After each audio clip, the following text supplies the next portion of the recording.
Então, como é que a contação de história contribui para o engajamento do estudante? Então, começa com a pergunta, por que contar uma história? Né?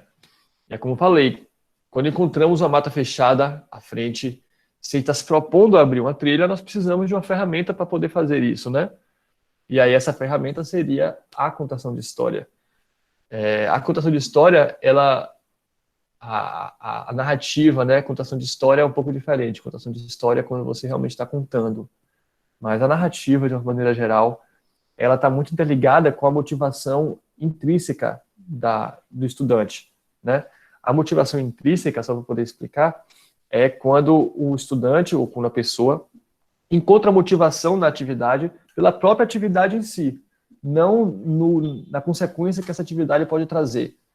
Tipo, se o aluno estuda para obter um conhecimento, essa motivação está depois do ato de estudar. Se ele estuda para tirar uma boa nota, a boa nota, essa motivação está depois do ato.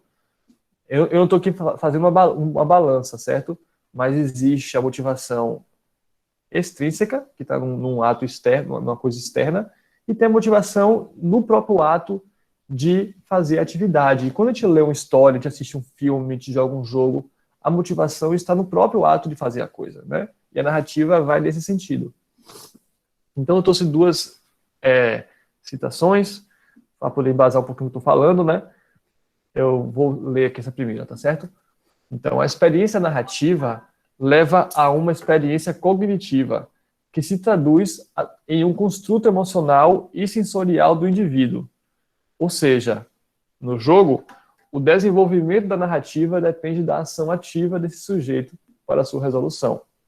Resumindo, né, ao jogar, o indivíduo experimenta diretamente a imersão ao agir como protagonista. Então, quando está ouvindo história, a tendência de quem ouve a história, até pela própria característica da empatia que nós temos, é de nos projetarmos naqueles personagens, naquela história, né?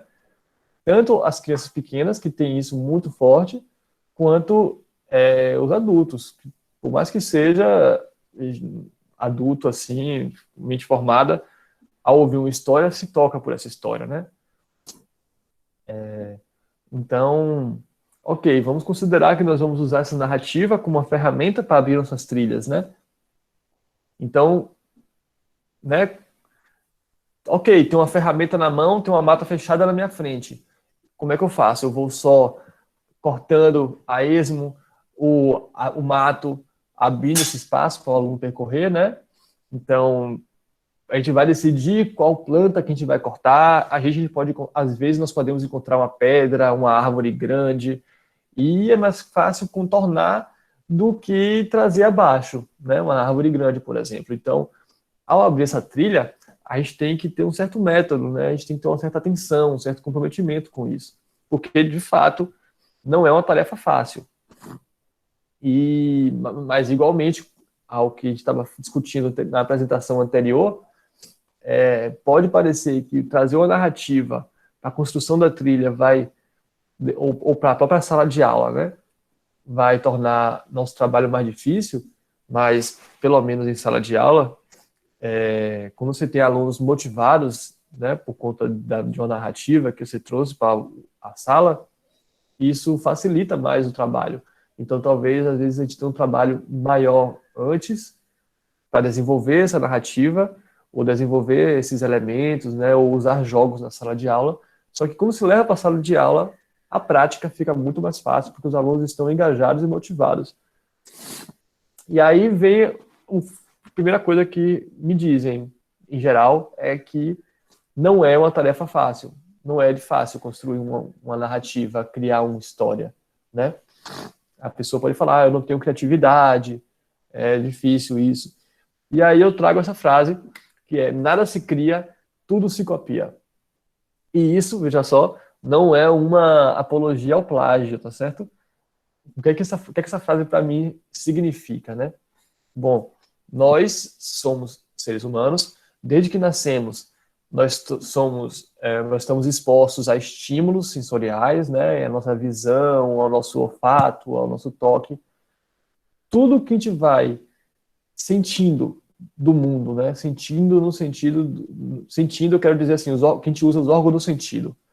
tudo que a gente vai sentindo do mundo, vai nos dando repertório, né? E é a partir desse repertório que nós criamos as coisas. Se a gente fala algo, essa fala, a gente constrói ela por causa do nosso repertório, das palavras que a gente conhece, da nossa estrutura de pensamento que é baseada nas coisas que a gente viveu, né? Então, tudo que a gente cria está baseado no repertório, e esse repertório está baseado em estímulos, né? Então, nós somos seres criadores, digamos assim. E aí, falando do repertório, eu diria que esse é o caminho mais fácil para poder se criar uma narrativa, que é nós devemos conhecer nosso repertório, né? O que é que eu conheço? Se eu estou falando de narrativas, quais são as narrativas que eu conheço, né? Quais são as histórias que eu conheço, os livros que eu li, a série que eu assisto, a novela que eu vejo, né? Porque às vezes do nosso repertório a gente pode pensar uma ideia para uma narrativa, né? Então, pegar, por exemplo, um núcleo de um personagem de uma novela. Tem um personagem que ele é secundário, ele é só um vendedor de pipoca da novela. Aí você pode, por exemplo, pensar como será que é a história dele? Como será que é ele na casa dele? Qual será o protagonismo dele? Aí, a partir disso, você já tem um personagem, já tem como ele é, né? As características dele. Aí você pode desenvolver em cima de algo. Isso é chamado muito de spin-off, né? No cinema, na, na indústria de mídia em geral, né? Quando você pega um personagem e faz uma história à parte dele. Ou então você pega uma história fantástica de princesas e dragões, sabe? Ou então você pode também usar temas relevantes, como no caso da trilha que eu estou fazendo agora para o 6º ano. Eu quero mostrar para vocês rapidinho.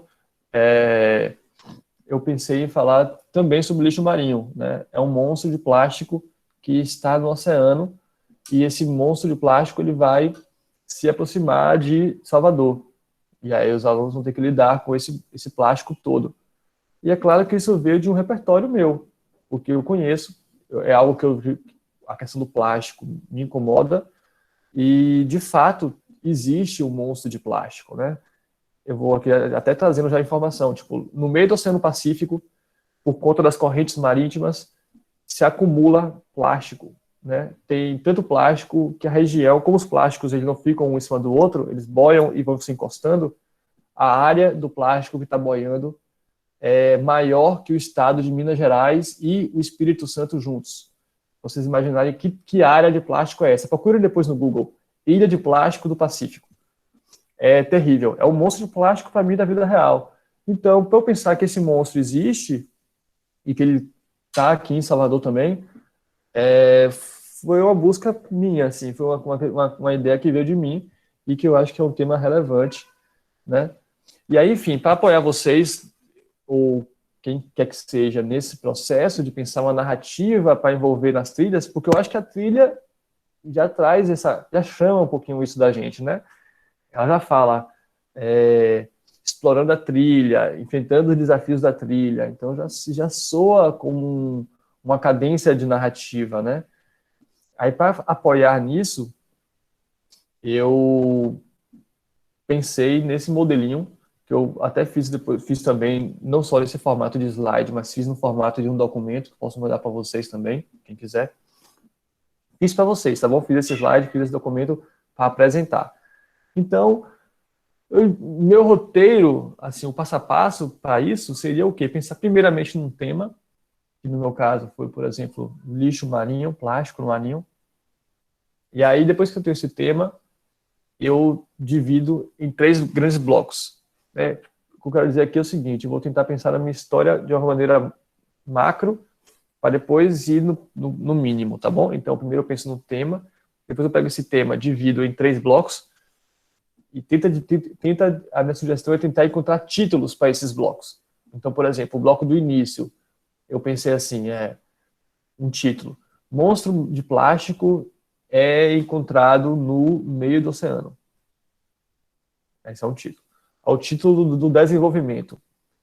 Monstro de plástico começa a se aproximar e chega até as praias de Salvador.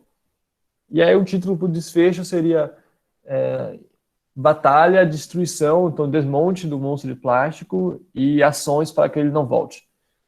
E aí, dentro desses títulos maiores, eu vou inserir os elementos da minha história. Ok, tá o monstro de plástico no oceano, falando do início, né? Então, como que nós vamos descobrir o monstro? Ah, os alunos podem ser cientistas, ambientalistas. Ou então, o que é que a gente vai falar do monstro? Aí vai depender do conteúdo, né? Não vou falar, por exemplo, da trilha que eu fiz, né? Até então. Que é da batalha com o monstro. E o assunto, o objeto do conhecimento é frações. Então, esse monstro de plástico, uma fração dele é só de embalagem de salgadinho. E aí, de repente, os cientistas, o aluno, né, a estudante, recebe a ligação de que uma cooperativa de reciclagem vai receber a garrafa PET e vai receber os tubos de PVC. Então, se tem uma fração das garrafas PET, uma fração do tubo de PVC, aí você já tem que somar essas frações para poder saber quantos objetos plásticos vão para a cooperativa. Né? Então, são isso aí já os elementos entrando em jogo, porque são os elementos que vão fazer a ponte entre os objetos de conhecimento e a estrutura da narrativa, né? E é algo que eu tenho falado, esses elementos, eles nem sempre precisam estar tão intrinsecamente conectados com o objeto de conhecimento, né? A narrativa e os objetos de conhecimento nem sempre precisam estar tão vivenciais assim. Porque, por exemplo, você tem alunos do 8º ano que precisam estudar produtos notáveis. Produtos notáveis, né? Que é aquele A mais B vezes A menos B, que é, sabe? Não sei se você lembra, tipo, A mais B ao quadrado. É A ao quadrado mais 2AB mais B quadrado. Aí tem que meio que decorar esses procedimentos de tratar os números notáveis para poder saber usar eles em outros contextos. Mas como é que eu vou trazer os produtos notáveis para uma situação prática do dia a dia? A matemática, o currículo da matemática especificamente, às vezes ele é muito frio, muito engessado. Uma solução é um cofre que eles têm que, ou então um código, um cofre que eles têm que abrir esse cofre, e para abrir o cofre eles têm que ter resolver aquele código. Então, e o código é produtos notáveis. Não é uma aplicação prática de como a lógica dos produtos notáveis se dá, mas é uma aplicação lúdica, é fantasiosa, mas que toca no estudante a partir daquilo que a gente viu anteriormente aqui no slide, que é que o estudante, numa narrativa, todo mundo que tá, quando ouve a narrativa, entra naquela narrativa. Então, produto notável passa a ser uma utilidade prática para abrir um cofre, né? Bom, essas são dicas que eu dou. Eu tenho estudado bastante a questão de jogos, né? E a narrativa entra nesse sentido, a motivação e engajamento do aluno, como é um material, as trilhas, que o aluno vai ter que desenvolver certa autonomia para resolver, né? Ele vai ter que encontrar interesse em fazer isso, para ele não pegar o material, ver mais do mesmo que já tem no livro didático e ter que fazer por uma obrigação, né? Porque assim, o aluno, ele faz, ele tem que fazer, ele tem que estar na sala de aula, e aí ele está lá. E às vezes a minha sensação é que a criança, ela está buscando um motivo para ela estar ali, que pode ser a pura e simples obrigação, pode ser a bronca que a gente dá e pede para eles ficarem quietos, ou às vezes é uma ideia de um jogo, uma narrativa, que eles vão ver, tem uma história aqui. Ele já dá uma chance para aquilo, né?